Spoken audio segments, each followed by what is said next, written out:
நல்லமணி அவர்களுக்கும், ஏன்னா அவர் ஒவ்வொரு வருஷமும் கரெக்டான முறையில் இந்த சேவையை செஞ்சிட்ருக்காரு.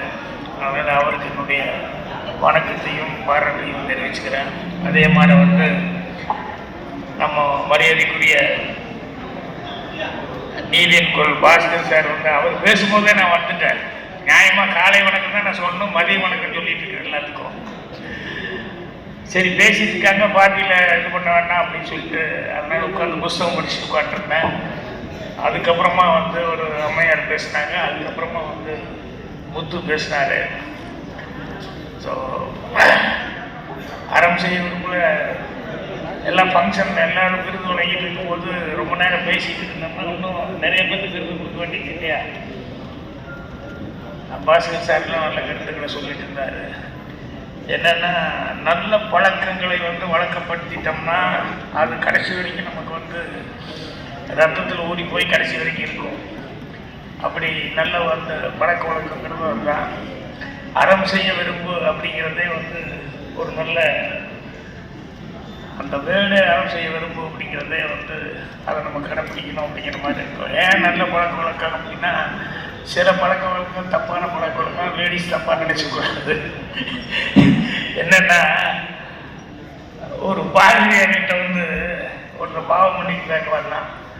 ஒரு யங்ஸ்டர் பாதிரியார் என்னப்பா மகனை என்ன பாவம் பண்ண சொல்லு, இல்லை இந்த மாதிரி ஒரு பொண்ணு கூட தப்பு பண்ணிட்டேன், கல்யாணம் ஆகாத பொண்ணு, அதனால் மனசு ரொம்ப சரி போச்சு, சூசைட் பண்ணிக்கலாமா?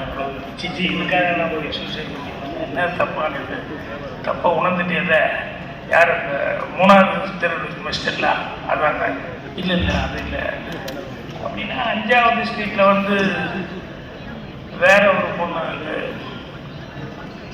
மேரியா, அதான் இல்லை அது இல்லை, சரி பரவாயில்ல, சரி பாவத்துக்கு நான் மன்னிப்பு கேட்டு கொடுக்குறேன் அப்படின்னு எந்திரிச்சிட்டான். இது இன்னும் மன்னிப்பே கொடுக்கல, நான் அதுக்குள்ளே புறப்படுறேன். இல்லை நான் ஃபாதர் இன்னொரு தடவை வர்றேன்னு. ஏன் இல்லை புதுசாக 2 அட்ரஸ் கொடுத்துருக்கீங்களா, அதையும் பார்த்துட்டு வந்துடுறேன் அப்படின்னு. அந்த மாதிரி பழக்க வழக்கம்னு ரத்தத்தோடு ஊறி போச்சுன்னா அது சூசைடு பண்ணுற அளவுக்கு போனேன்னு சொன்னால் திருந்திட்டான்னு நினச்சேன்னா புதுசாக 2 அட்ரஸ் இல்லைன்னு சொல்கிறாரு இல்லையா? அப்படி இருக்கக்கூடாது. பழக்க வழக்கங்கள் என்ன என்எஸ் கிருஷ்ணன் அவர்கள் இப்போதான் அவருடைய இது கூட போச்சு. அவர் ரொம்ப முடியாமல் கையில் ஒன்றும் இல்லாமல் இருக்கிற நேரத்தில் கூட ஒருத்தன் கேட்குறான் அப்படின்னு சொல்லும்போது சம்சாரத்துக்கு ஏதோ குடிகளுக்கு ஏதோ கொண்டு வான்னு சொல்லி போட்டு அந்த வெள்ளி குஞ்சா ஏதோ அந்த மறைமுகமாக எடுத்து கையில் கொடுத்து மறைச்சி வச்சுக்கூட இதை கொண்டு போய் ஏதாவது வச்சு பண்ணிக்கோ, கையில் காசுக்கு கொடுக்குறதுக்கு அப்படின்னா அதை பார்த்து அவரெல்லாம் இன்ஸ்பிரேஷனாக இருந்ததுனால தான் புரட்சி தலைவர் எம்ஜிஆர் அவர்கள் கடைசி வரைக்கும் கொடுக்குற அந்த ஹேபிட்டுங்கிறது அவர் பழகினார். மஞ்சுளா அம்மா ஒரு தடவை அழுதுன்னு சொன்னாங்க, எம்ஜிஆர் குழுவில் நாங்கள் படுத்திருக்கும்போது கான்சியஸ் கொஞ்சம் கம்மியாக இருந்தது, யார் வர்றாங்க போகிறாங்கன்னு தெரியல, அந்த மாதிரி ஒரு சூழல் இருந்தது. நான் போய் பார்க்குறதுக்கு முன்னால் அப்போ மஞ்சுளா தான் வந்திருக்குன்னு தெரியல, யாரோ பார்க்க வந்திருக்காங்க, கும்பிடுறாங்கன்னு நீ ஒரு உண்மை கும்பிட்டு தலைகணிக்கிற காசு எடுத்து இப்படி நிற்கினார். யார் வந்திருக்கான்னு கூட தெரியல அவருக்கு. மஞ்சுளா அப்படிங்கிறது யாரோ நம்மக்கிட்ட கஷ்டம்னு வருவாங்க, அதனால எப்பவுமே கஷ்டத்துக்கு எடுத்து நீட்டி பழக்கப்பட்டவர். அந்த மாதிரி நல்ல பழக்க வழக்கங்கள் அப்படிங்கிறது கடைசி வரைக்கும் நம்ம இருக்கோம்.